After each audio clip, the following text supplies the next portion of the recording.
My aha moment when I decided to change to Net10 occurred in a school situation because I work at a community college. We moved into a new building, no reception on the carrier that I had. But I saw a student talking on his cell phone, so I asked him, what service do you have? And he goes, oh, I have Net10. I don't know, it's Net10. I went out the next day and bought a Net10 phone, and it worked perfectly in the classroom.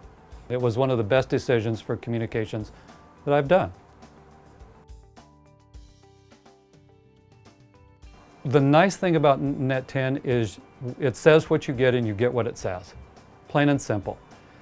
There's no fine print, there's no hidden contracts, there's no hidden meaning.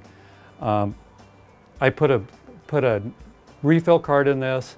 I'm good to go for however many minutes it is. Simple, painless. It is what it says it is.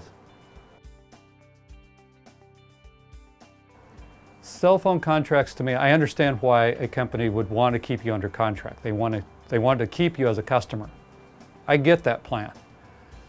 What I don't like about the contracts or that process in general is all the hidden charges, the surcharges, the usage charges, the fees that they charge that aren't taxes.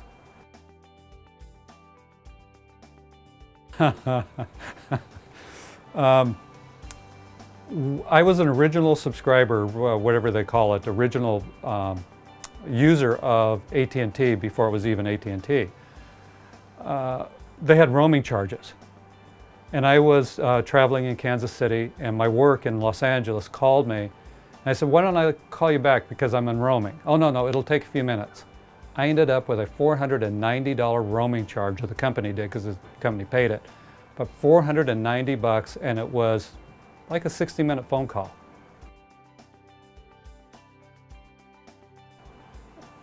I never had that with this. There's no roaming charges, there's no additional fees. I didn't believe that, by the way. I did not believe that the ads were quite accurate. Oh, there's always going to be a charge. There's always going to be some fee. Never had one. Never had additional charge, never had additional fees. I save about 40 to 50% a month. Previously, I was paying with fees and all the add-ons on my AT&T bill about $90 a month for 2 phones.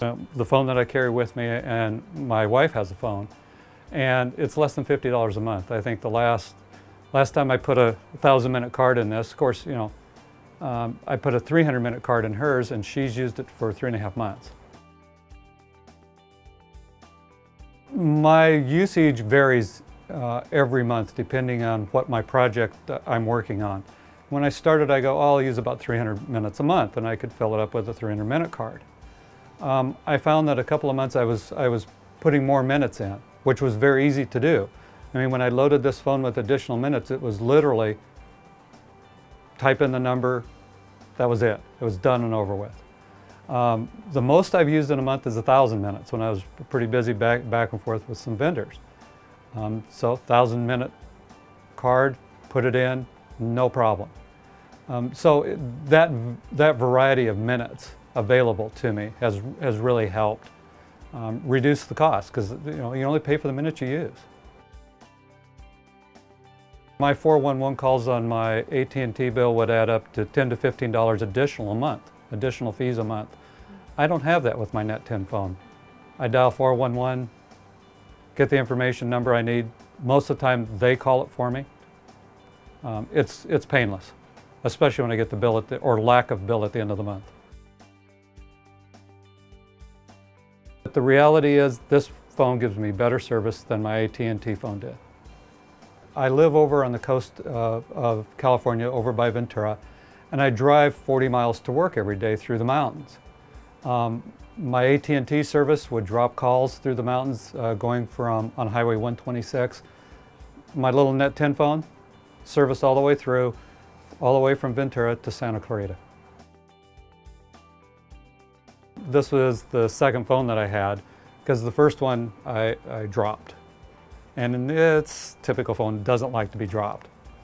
So when I changed the SIM card out, it had some problems coming up with the correct phone and whatever data it needed. Called customer service, they read me a bunch of codes, I punched in my phone. Took about 5 minutes, phone was back up and operating, the new phone in 5 minutes or less. So from that standpoint, the customer service that I've had to use on it has been seamless. I have. Net10, with the reception that I get when, again, other people in our building are not getting reception, they've asked, what are you used to be an AT&T customer, how are you getting service? I said, because I dropped AT&T and got Net10. Well, it's just the phone. I said, okay, whatever it is, Net10 phones and the service works. That's the bottom line. And I've told them that. I hope they've gone out and bought a Net10 phone. Some of them haven't. They're still struggling with service. I don't struggle with service. It works where I need it to work. For those of us who like quality, who like service, who like reliability, who like paying less for cell phone coverage, I recommend Net10 wholeheartedly. Is it for you? Only you can decide, but I decided, and I'm never going back.